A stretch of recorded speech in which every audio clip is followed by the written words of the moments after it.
Welcome to another episode of Healing Through Love.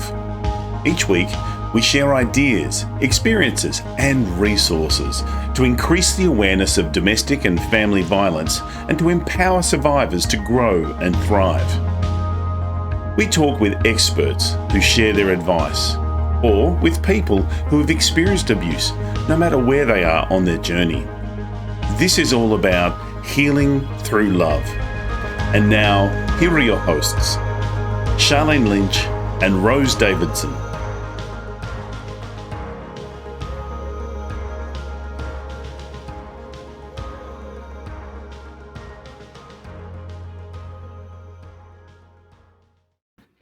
The Healing Through Love podcast with Charlene Lynch and Rose Davidson. In episode 73, Heidi Nordlund focuses on the crucial role of an open heart, high vibrational living and soul connection in overcoming burdens. There are real reasons why I'm hating myself. There are real reasons why I feel so stuck and ugly and in the pain and in the suffering and all of it, and repeating all of the mistakes and all of it. There are real reasons for it. And there are real reasons for that it's possible to change it. The Healing Through Love podcast with Charlene Lynch and Rose Davidson. Hello, welcome to the Healing Through Love podcast. I'm your host, Rose Davidson from rosedavidson.com. Healing Through Love is here to help survivors and victims of family and domestic violence to find their way back to living a more fulfilling and meaningful life. We interview experts and survivors to share their personal stories and offer advice to those who have experienced abuse, no matter where they are on their journey. As well as the Healing Through Love podcast, we hold annual Pamper Days in Adelaide, Australia, for survivors of domestic and family violence. This is where local businesses come together and pay it forward by providing their services and their resources for the day to give our survivors a much-deserved day of indulgence. Recently, Healing Through Love has gone global, and we have people now holding Pamper Days in the US, in Canada, and in Hong Kong. So we're really excited about that. It's a new project for us, and we think that the love should be shared around. We are always looking for organisation or people with similar values to help us with our Pamper Days. And if you want to hold a Pamper Day in your area, please do reach out to us at hello@htlaustralia.org, and we would love to hear from you. Today, my guest is Heidi Nordlund, and Heidi is going to be discussing with us how we can make the rest of our life the best of our life. Now, it's always important to have an open heart with high vibration and a soul connection when clearing blockages of shame, blame, and guilt, and how we can easily and effectively free ourselves from the endless cycle of repeating patterns. As survivors, and I'm a survivor myself, it is hard to break that cycle of blame and guilt and, all the trauma that we go through. So I'm really looking forward to Heidi's conversation.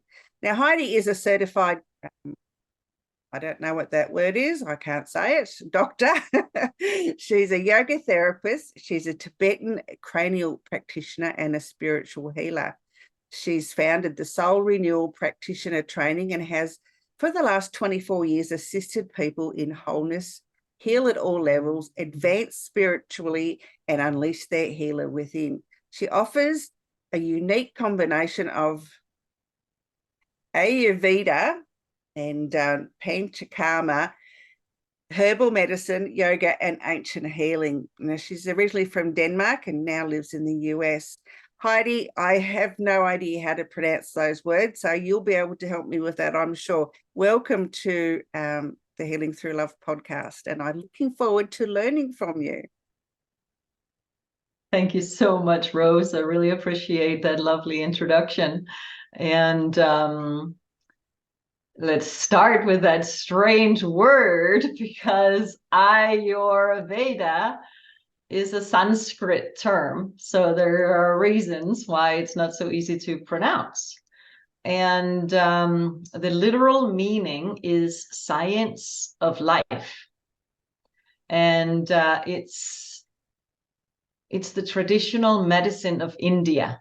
Okay. So if you're familiar with Chinese medicine, yes, Chinese medicine comes out of China. It's easy enough. But Ayurveda is a similar holistic medical science, but comes out of India and has the Sanskrit word that means how to live in balance with our environment. Ah, lovely. Thank you so much for clarifying that. I didn't want to spend forever trying to sound it out. I appreciate that. Thank you so much. So yeah, there's a lot to it. yeah, to all of the types of medicines out there, whether it's, Chinese or Indian or even indigenous medicines, there is a really big learning curve to every one of them, I think. And as a Western person, sometimes we need to really just change how we think about things and think outside the square or the circle, as the case may be, and appreciate that other cultures have different ways of healing. Yeah, it's so true. And growing up in Denmark, my stepfather, he's now passed on, but he was a surgeon. So I grew up in the Western medicine world. My mom was a secretary for the doctors, Western allopathic medicine. So I had my share of popping pills and believing in surgery and thinking that if anything was wrong or something hurt, it just had to get cut off. So, but I always had a very special, I thought it was special at least, but I felt a deep connection to something more, something bigger than myself. And what I have learned from all my studies in Eastern medicine, Tibetan medicine, the Ayurvedic, Indian medicine, and yoga, and various different healing practices, when we feel that there is something more, it's helping us to heal in some remarkable ways. And it also helps us to prevent getting sick in the first place. A lot of diseases, a lot of chronic diseases that cannot be cured with medicine or surgery, they actually come because of that lack of connection, that soul connection that we all have. And so many people will say, oh, but I don't believe in that. Well, whether people believe in things, then there is something bigger than ourselves, and there are a lot of proofs for it. And when we choose to open our heart to embrace something more than ourselves, there's so much to be gained. And so when I, in 1998, went to Nepal to do a yoga teacher training course, that was where I met an Ayurvedic doctor, and first started with herbs and changing some things in my diet. And within a few months, I felt so much better that I gained such deep respect for this science of medicine. And that was where I started integrating a yoga lifestyle after that program. And I started opening my heart to, wow, there is so much more. And it led me to opportunities with books, maybe some of the If you have heard of an autobiography of a yogi, it's kind of like a yoga Bible, and it shares some beautiful stories about how the collective consciousness and how we're all connected, and how we can meditate and activate our consciousness in beautiful ways. Yeah, I'm a great believer in Wiccan. I love Wicca. I think I lean towards those sorts of learnings because I believe that Mother Earth can help heal us in so many ways, and using herbs and crystals and all those sorts of things that can be very beneficial, but you need to have some sort of belief in it. And you're right, you need to open your heart to those sort of thoughts. But I guess as a person who is either undergoing trauma or has come out the other side of that, how can these healings help them? So one of the very first things is to start recognizing that that we're loved. Because when we have gone through trauma, any type of trauma is so many things, right? So any kind of trauma, any kind of shame or humiliation, abuse, we have lost a belief in ourselves, and we feel extremely guilty, shameful, stuck, hated, Unloved, dislike, all of it, right? It's just a downward spiral. So to shift that downward spiral into an upward spiral, to feel some kind of recognition that there is love within, that no matter what we've been through, there is love, there is forgiveness, there is acceptance to be gained and to be had and to be developed. And so one practice that has helped me tremendously, because even, gosh, Rose, I was a really avid meditator, and I believed, if I just sit in meditation for enough hours every day, I will be saved. And then I realized, whoa, I'm the one to save me. Oh my God. Nobody is going to come and take me up on the white horse and ride off with me. It's just not how it works. And I realized that a lot of the times when I thought I was meditating very deeply, I was actually dissociating. And in that regard, meditation is like a hideout. It's not going to free us because we're hiding. So when I was being met with some practices that allowed me to come home in my heart, and have you heard the saying, you can see your soul through your eyes? Yes. So when we look into the mirror and we connect with something, a spark of the love that's within us, call it soul, call it spirit, call it divine, call it whatever. And we stand in front of that mirror and we take a good look into our eyes. There is something that shines in there. And it's like looking into a diamond. And if we think about what a diamond looks like when it's found in the mine, it's black, it's rough, it's ugly.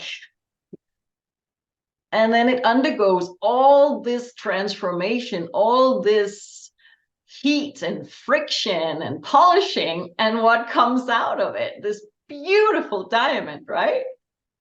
And we all are like that rough black diamond in the mine. And we all are undergoing an incredible journey.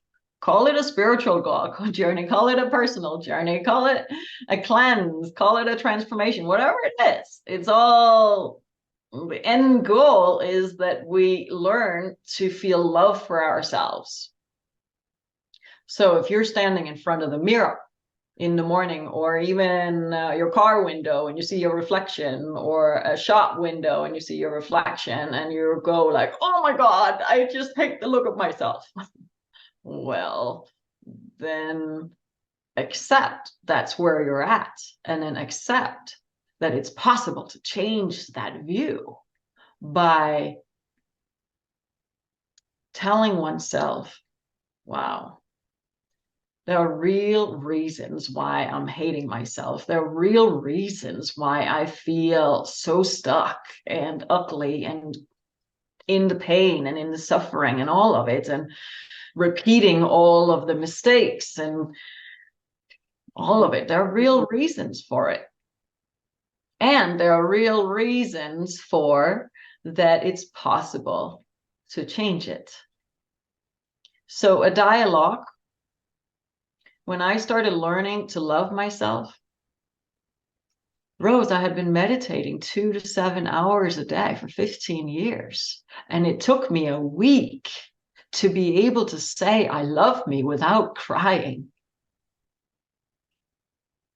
I had been practicing so many things, and still I didn't realize that I am lovable, that I am the one to love. I was loving God. I was loving my masters. I was loving everybody else. And then realizing that, wow, I'm here to love me. It was such a huge game changer for me. And it really started activating some healing abilities within me. It started activating intuitive abilities, and it started activating greater messages within me that started coming. All of a sudden, my prayers would speed up, and I would experience, wow, I prayed for that just last week, and now it's happening. So when little proofs like that start happening in our lives, then we get excited because, wow, there is really something to this. It's the shift from the downward spiral where the momentum is going down to the shift of upward spiral. It's that shift that's really the game changer and the tricky part. And I like the example or the analogy of, if you are on a train and you're going full force in one direction, and if the train is the one going in downward spiral, you can't just jump off the train, you're going to die, right? You can't just force yourself to change when you are stuck in the mud and making poor decisions. You can't trust that your decisions are going to get you somewhere, because the downward spiral is active, it's happening. So if you want to get off that train, you got to slowly slow it down. Find something to believe in. Find something in the mind that will bring happiness in some way, some joy, something to hold on to that you're grateful for, something you can love. If it's not yourself, then find something else to love and be grateful, and acceptance. And then slowly start chipping away at the dialogue with yourself, so you can start slowing that train down and then safely get off that train. And then you may have to do some searching around to find the train you then want to be on, and start it in a different direction. Because there are so many trains. There's so many trains to get on. There are. And, self-love for many of us doesn't come easily, because, if you've been in an abusive relationship or even had an abusive childhood, the thing of loving yourself, you feel so unlovable that, finding that spark to be able to have that self-love can be a challenge for many people. And practicing gratitude helps. I mean, we should all be grateful that we open our eyes in the morning and start a new day. So probably the first thing you should be grateful for, that's my belief, that you should be grateful for every single morning. And then, you've got clothes, you've got food, you've got a roof over your head in most cases. Even if you're not living in a house, you still have somewhere to live. And whether it be, in your car or in a tent or whatever, you still got shelter. So that's something to be grateful for, and there's lots of other things, and it doesn't have to be something grand. It can just be the sun shining or something. But if you start the day with gratitude, that builds into feeling of love for all things, I think. Thank you, Rose, because it's so true. To have this human life is a gift. And I know it does not feel like a gift when it's the downward spiral that is happening, and one thing is just piling on and piling on and piling on, and it's like drowning in the ocean. Yet this planet is a very special place to play. And if we can choose to look at our lives a little bit more playful. It took me a long time to accept that, wow, we can take things a little bit less seriously here. Then it becomes a little bit easier. So how to do that? Well, look at the kids. Look at the kids. No matter how poor they are or what they go through, they somehow find a place to play, right? If we can remember to play, things will get a little bit easier and take things less seriously. So laughing at ourselves. One thing to be grateful for is if you have a friend or a family member that can make you laugh, it's huge. I used to get so offended when somebody would make a joke about something that I took really serious. And it was my loss. They were trying to lighten up. And there is so much to be said about when we can laugh at things. We get into a place when we're laughing, when we think something funny, there is something that literally shifts within our brain. And when we're laughing, we can relax. There is something that opens in our heart, and we start connecting with, call it higher, call it deeper, call it more sincere or authentic or real. There is something that shifts within us when we laugh. So that is one thing to be grateful for, no matter what the humor is. Yeah, I've got a friend that we can laugh at. It's awesome. Yeah, I've got a friend in Canada. She's a laughter yoga teacher. Oh, I love that. Yeah, and every time I've got a summit on or some sort of online event, she's always wanting to come on and talk about laughter, how laughter is the best medicine. And she's right. You can just laugh by yourself. You don't need to be laughing with other people. And getting into that practice of being able to laugh, it releases so many good feel good hormones that you can't be in a bad mood for very long. And it's a wonderful practice. I love it. I think it's wonderful. And you're right that the more we can laugh at ourselves, just instead of using the negative chatter, just laugh about it and say, well, haha, I'll just do better next time. Yes. So to just recap, already we have discussed to find something to be grateful for, and laugh, taking life less seriously, recognizing that this planet is a special place for us to play, because the planet Earth is having such a gift of the oppositions. It's the cause of our grief that we are over here and we think the grass is greener on the other side. So envy, jealousy, shaming, putting others down to raise ourselves up, all of the muck that happens comes from these opposites that this planet holds so well. There's light, there's dark, there's hate, there's love, there is good, there's evil. There are all these opposites.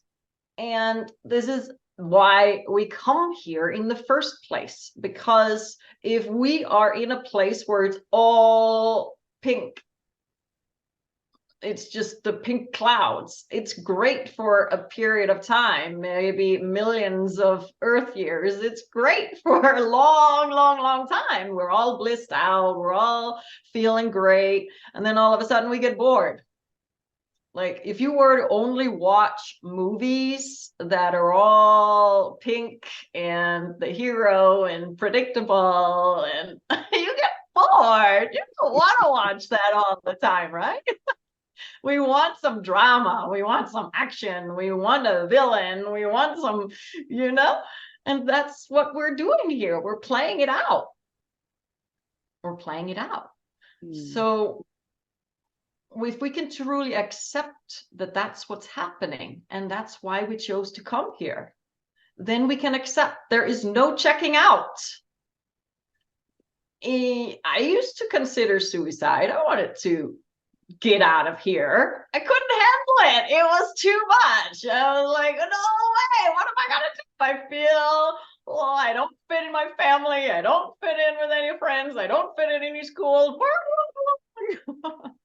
So if we can truly accept, okay, first of all, we chose to come here. Now that sounds so wicked, and it is. And if we step back and take a look at, well, I really easily do get bored and I want the excitement in my life, then this is the planet where the excitement is happening. Just think about it. The news, the newspapers, why is it the way it is because people want it that way. Yeah, I know. People don't want to hear about all the good stuff all the time. People like action. Why do all the big action movies get the biggest draw to the movie theaters? There are reasons for it. So that's what we want.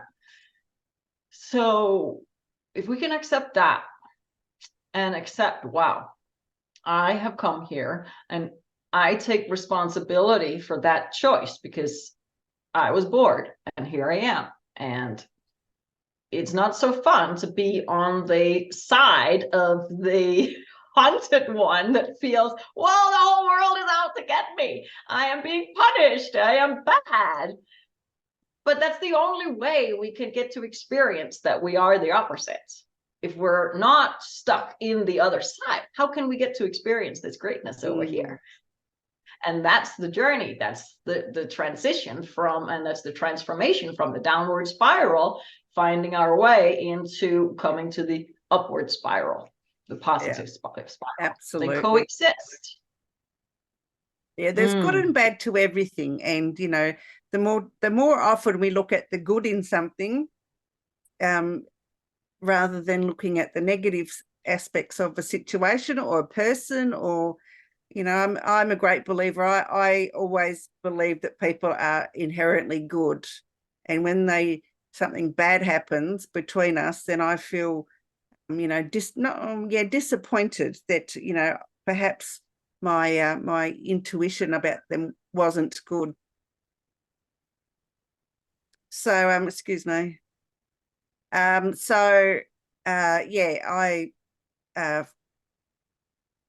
try and look at the good in every situation. Doesn't matter whether it's happening to me or to somebody else. There's always something good that can come out of a bad situation. Heidi, you wanted to share a link at HeidiHealing.com, LSRP. Would you like to share what that might be, and so our listeners can take advantage of that? Sure. Thank you so much. So on my website, Heidi Healing, I have a place that is health tips, one of the links on there. And one of the choices on the website, where I have a lot of videos where people can find a lot of different practices, and they can sign up. You can sign up for my newsletter. Every single month I give a free gift that will help you to make that shift from the downward spiral to the upward spiral, because I know what it takes. I've gone through it, and I'm helping people every day make that shift and transform into it. And from what I've learned in the last 24 to almost 25 years now, and I've learned a lot of things that make the journey easier. And I know some people say, oh, if it's too easy, then I'm not learning the lesson. Well, getting out of the pit of feeling shameful, stuck in the blame and the guilt, and shifting into this positive spiral, there's nothing easy about it. And it's a matter of, you want to spend the rest of your life doing it, or do you want to spend the next few months doing it so you can make the rest of your life the best of your life? Absolutely. Absolutely. Heidi, where can people find you if they want to learn more other than on your website, and or perhaps work with you? Absolutely. So I have a YouTube channel at Heidi Nordlund, at Namaskar Healing. Namaskar Healing. Namaskar is the formal greeting in Sanskrit, means I bow to you. And so I have my YouTube channel. I'm on Facebook. I'm on Instagram. And all those links are on my website, Heidi Healing. And it's also my name, Heidi Nordlund, if that's easier to find, HeidiNordlund.com. And I do a lot of different programs of all different lengths. I have a 28-day transformation starting on Thursday, actually. But by the time this comes out, it may be the next transformation in the new year that will be the one to look forward to. And I do offer a lot of long distance healing. So I am aware that probably a lot of the audience are in Australia, on the other side of the world.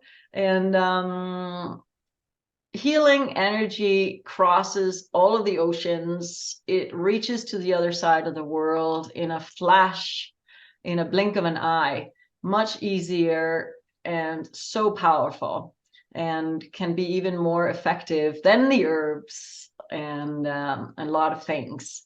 So I feel very blessed that I've been guided to practices that has helped me open my heart. And this is one of the main reasons why I chose to come to this planet, was to share my gift of coming home into wholeness, into the heart, because that has been my journey.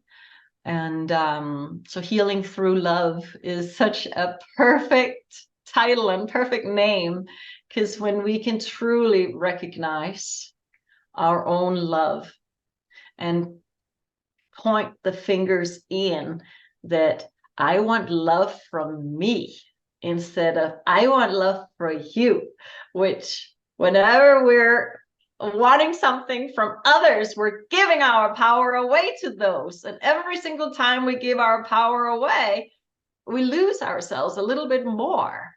And that takes us in the downward spiral. So to come home into wholeness and gather all parts of ourselves and love it all and accept it all, it's so good. It's so juicy. And it every single time helps to go up the spiral, raising vibration, living at a higher frequency, and then start to really recognize, wow, I'm the creator of my life, and I do have what it takes to create something really special and something amazing.